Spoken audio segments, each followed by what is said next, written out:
नमस्कार बच्चों, आज मैं आपको बोर्ड परीक्षा को कैसे देना है और किस किस तैयारी के साथ में आपको सेंटर पर पहुंचना है उसके बारे में एक विशेष और गहन चर्चा करने वाला हूं। तो आपको अगले 15 से 20 मिनट तक इस वीडियो को ध्यान से देखना चाहिए और आपको एक एक पॉइंट को समझना चाहिए अगर आप बोर्ड परीक्षा पहली बार देने जा रहे हैं तो। और अगर आपको सारी बातें पता है तो कोई बात नहीं, आप उसको वीडियो को पॉज करके हट सकते हैं। लेकिन अगर आपको नहीं पता है तो आपको एक एक बात को अच्छे से समझना चाहिए कि आपको क्या क्या तैयारियां करके बोर्ड परीक्षा पर जाना है। एक शब्द मैंने देखिए लिखा है गाइड।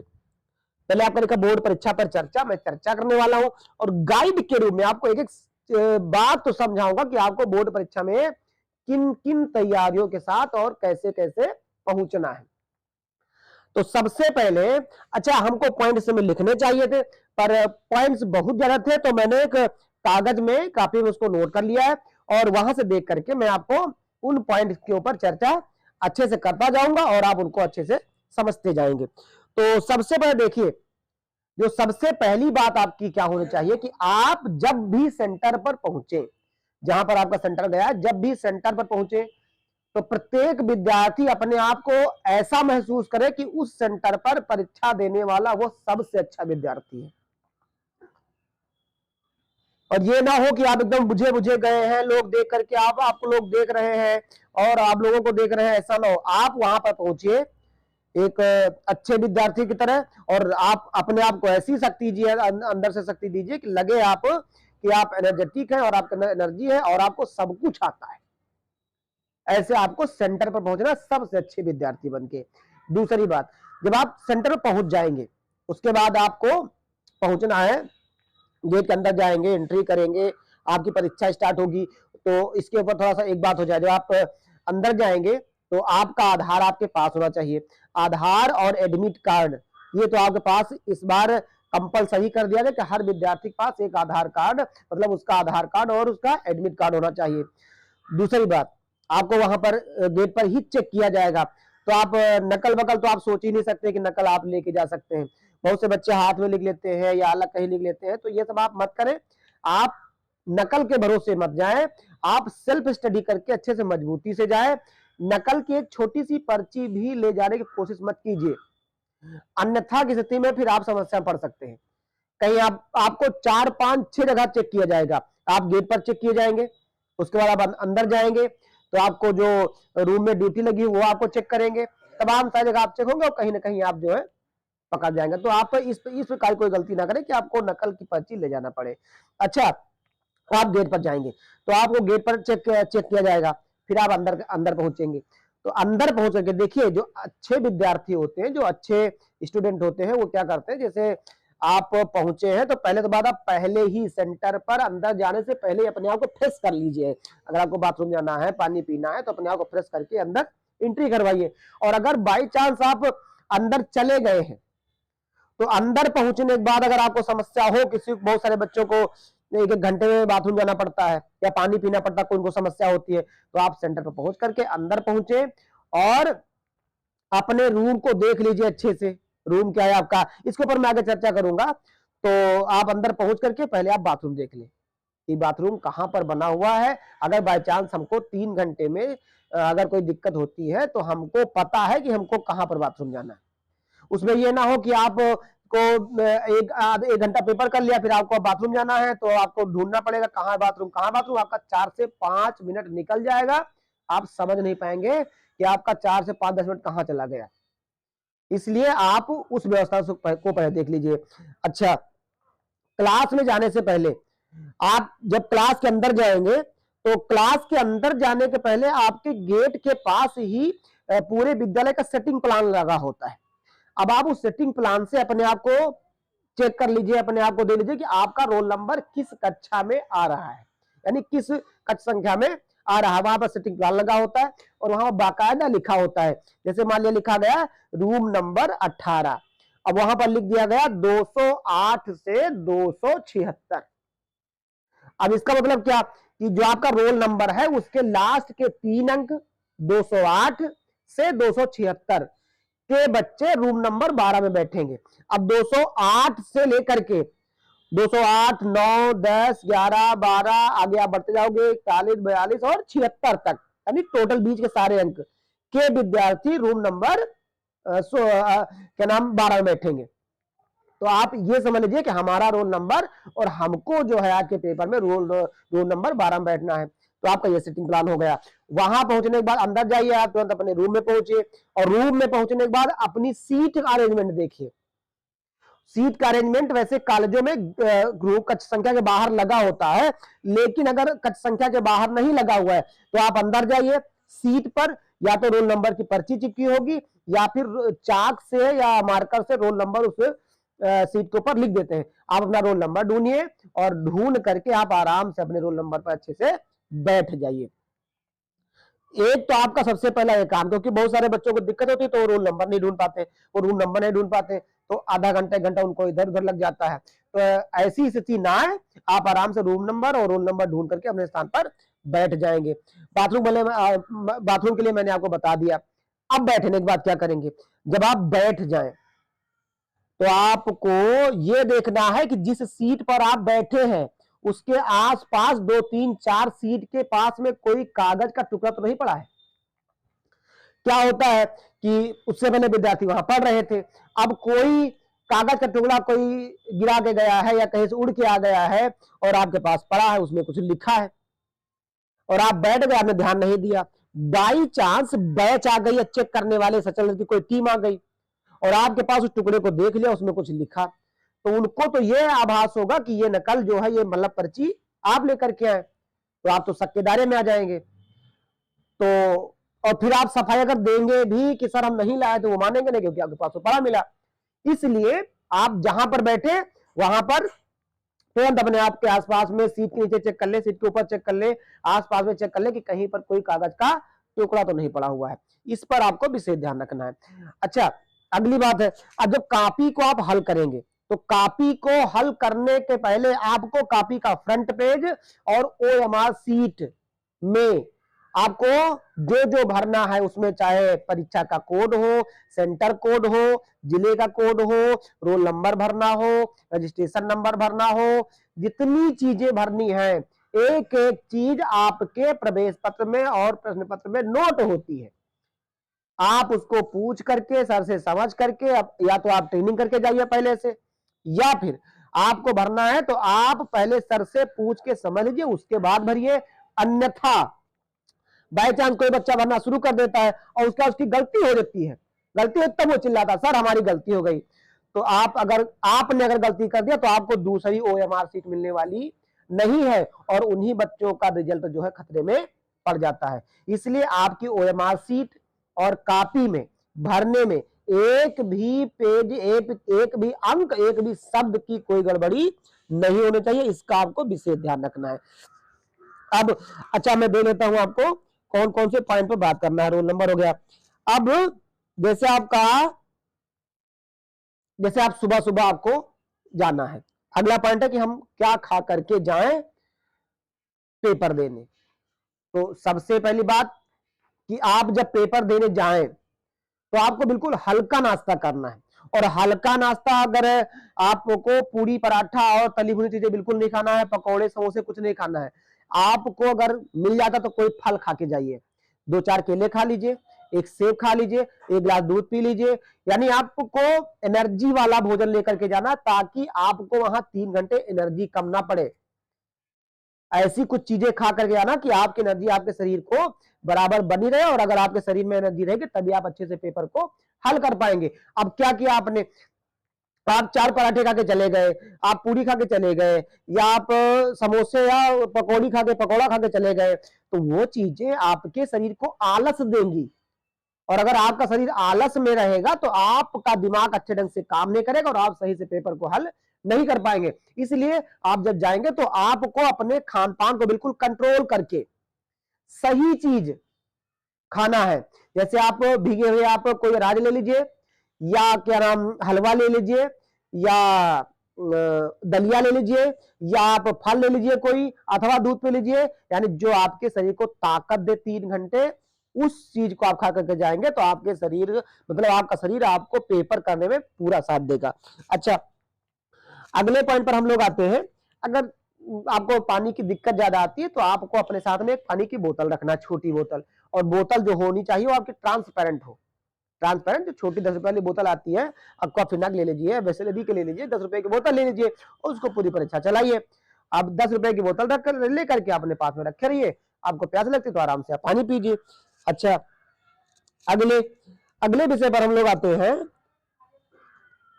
अच्छा, ये बड़ा बड़ा गंभीर मुद्दा है। जैसे मान लिया बहुत से विद्यार्थी क्या करते हैं कि अब उनका 16 तारीख को पेपर है हिंदी का, और उनके स्कूल वालों ने उनको छोड़ दिया है 8 या 9 या 10 तारीख में, तो अगला पेपर 16 तारीख को है। तो कुछ विद्यार्थी क्या करते हैं कि वो केवल हिंदी हिंदी ही पढ़ेंगे क्योंकि हिंदी का पेपर है। अब वो हिंदी हिंदी हिंदी हिंदी पढ़े जा रहे हैं, उनको अन्य विषय का नहीं पता है, क्योंकि जस्ट अगले 16 के बाद जस्ट 18 को अगला भी पेपर है। तो यानी आपको जितने दिन गैप मिला है उसमें आपको सारी विषय पर समय देना है, एक एक 1.5 घंटे। और हाँ, याद ये रखिए कि जो फ्रंट पर पेपर है उसको समय ज्यादा दीजिए। उसको आप अगर 2 घंटे दीजिए तो अन्य विषय को 1.5 घंटा दीजिए, 1 घंटा दीजिए। लेकिन ये ना हो कि जो आपका पेपर लास्ट में उसको पढ़िए ही मत, जो चौथे 5वें नंबर पेपर उसको पढ़िए ही मत, जो अभी जस्ट सामने है उसको उसी में पढ़े लगे, उसी में लगे, तो आपकी जो उस पेपर का रिजल्ट आने वाला वो गड़बड़ हो जाएगा। इसलिए आपका रिवीजन सारी विषयों पर रहे, लेकिन जो फ्रंट पर है उस पर विशेष फोकस आपका होना चाहिए। एक ये बात हो गई। अगली बात यह है, जैसे आप पेपर हल करेंगे, पेपर हल करने पहुंच गए आप, अब पेपर वहां पर आप हल कर रहे हैं, तो बहुत से विद्यार्थी क्या होते हैं कि बाद में निकल के आते, कहते सर आधा घंटा और होता तो हमारा पूरा पेपर हल हो गया होता, आधा घंटा और होता। तो आपको 3 घंटा समय मिला, 3 घंटे में ही पूरे पेपर को हल करना है। और आप कोशिश ये कीजिए कि जितना क्वेश्चन पूछ रहा है उतना ही आंसर दीजिए। बहुत से बच्चों क्या होता है कि क्वेश्चन पूछ रहा है शॉर्ट या लॉन्ग में, और लिखना उसको 1 पेज में, आधे पेज में लिखना है। तो उनको कोई क्वेश्चन आया, लिखा उनको कि हमको तो आता है, तो उसको छापने पड़ जाते हैं, 2 पेज, 2.5 पेज, 3 पेज लिखते हैं। तो ये आपका टाइम खराब कर रहा है। जितनी उस क्वेश्चन की रिक्वायर्ड है उस रिक्वायर्ड के अनुसार उसका आंसर दीजिए, आपको आता हो तो और ना आता हो तो। जितने शब्द उसको चाहिए उतने शब्द दीजिए, आराम से उसका अगले क्वेश्चन पर जाइए। इसी तरह के बच्चे जो है बाद में आके कहते हैं हमको आधा घंटा और मिलता तो हम पूरा पेपर कर देते। तो अपने समय को, आपको पेपर देते समय आपको समय बचाना है। 3 घंटे आपके ऐसे निकल जाएंगे, आपको लगेगा नहीं ये 3 मिनट निकले कि 3 घंटे निकल गए। इसलिए आपको अपने पेपर और पूरे पेपर पर पहुंचना, इस पर फोकस बना के रखना है। यानी क्वेश्चन जितना कहता है उतना लिखना है। ये ना हो कि जो आता उसमें छापने में लग गए और जो नहीं आता उसको और लास्ट में आपका क्वेश्चन छूट गए, तो ये मत कीजिएगा। अच्छा, अगले पॉइंट पर आते हैं, और अगला पॉइंट है आपका रोल नंबर। तो मैंने बता दिया, रोल नंबर आपका सही ढंग से भरा जाए। और अच्छा, ये विशेष बात, बहुत से बच्चे क्या करते हैं, इससे मालूम का बहुविकल्पीय क्वेश्चन आया, या रिक्त स्थान भरने के लिए आया या मैच द वर्ड्स वाला आया, तो बच्चे क्या करते हैं उसको पेपर में सही कर लेते हैं, यानी विकल्प चुन लेते हैं, उसको मैच कर देते हैं, या फिल इन द ब्लैंक खाली स्थान भर देते हैं। तो ये एक प्रकार का नकल हो गया, और अगर बाई चांस बैच आएगा तो आप पकड़े जाएंगे। वहां पर आपको पेपर में केवल रोल नंबर लिखना और अपना नाम लिखना है। रोल नंबर और नाम के अलावा आपको पेपर में एक भी शब्द नहीं लिखना है, पेन नहीं टच करना है। ध्यान रखिएगा इस बात का कि पेपर में आपका एक भी शब्द लिखा नहीं होना चाहिए। आपको आता है, अब बाई चांस आपने क्या किया, बहुविकल्पीय क्वेश्चन, तो और आपको पहले का सी पता है, सही है वो, आपने निशान लगा लिया कि सी से निशान लगा दिया ऐसे। जब बैच आ गई या सचल दल कोई टीम का सदस्य आ गया और आपका पेपर उठा लिया उसने, तो आपको भले पता था लेकिन वो समझेगा इसको कहीं से नकल मिला है, इसलिए आपको पेपर में एक भी शब्द नहीं लिखना है। अगली बात है कोई भी विद्यार्थी एक भी प्रश्न छोड़ करके नहीं आना है। एक भी विद्यार्थी को एक भी प्रश्न नहीं छोड़ना है। आपको अगर आता है तो लिखिए, नहीं आता है तो उसको बना और बढ़ा चढ़ा करके जैसे आप लिख पाओ उसको लिख दीजिएगा। हाँ, एक बात यह कर लीजिए कि आप, मैंने कहा कि सारे क्वेश्चन करके आना आता है तो नहीं आता है तो अच्छा, ये केवल फार्मूला हाई स्कूल इंटर तक लागू करना। आगे आप जब जाना प्रायोगिक परीक्षाओं में, प्रतियोगी परीक्षाओं में, तो वहां पर आप ये फार्मूला अप्लाई मत करना। एक बच्चे, मैं आपको एक कहानी सुनाता हूं। एक बच्चा था और उसने बताया कि सर हम वहां गए थे पेपर हल करने, और हम वहां पेपर हल करके चले आए। और उसके बाद में हमको पता चला कि हमने वहां, हमको शुरू से सिखाया गया था कि सारे हल करके आना, आता हो तो, ना आता हो तो तुक्का मार चलाना, तुक्का मार चले आना, तुक्का में कुछ सही हो जाता है। तो सर हम सारे हल कर आए। और उसके बाद यहां आकर के हमने देखा कि उसमें माइनस मार्किंग थी। अब जो आपके सही थे, चलो वो तो सही थे, लेकिन जो गलत थे, अगर आप उनको गलत करके आए हैं तो आपके माइनस हो जाएंगे। तो आपको ये, मतलब जो मैं कह रहा हूं कि आपको सारे हल करके आना है, आपको हाई स्कूल इंटर तक करके आना है। इसमें आपको क्या होता है कि एग्जामिनर कुछ आप लिखेंगे तो एग्जामिनर कुछ ना कुछ आपको नंबर दे देता है। इसलिए आपको सारे क्वेश्चन हल करना है, एक भी प्रश्न छोड़ करके नहीं आना है, विशेष बात। अच्छा, अभी मैंने आपको बता दिया कि ज्यादा भी मत छापो। अगर आपको बाई चांस आता है तब कुछ, तो आप ज्यादा छापने में भी मत पड़ो।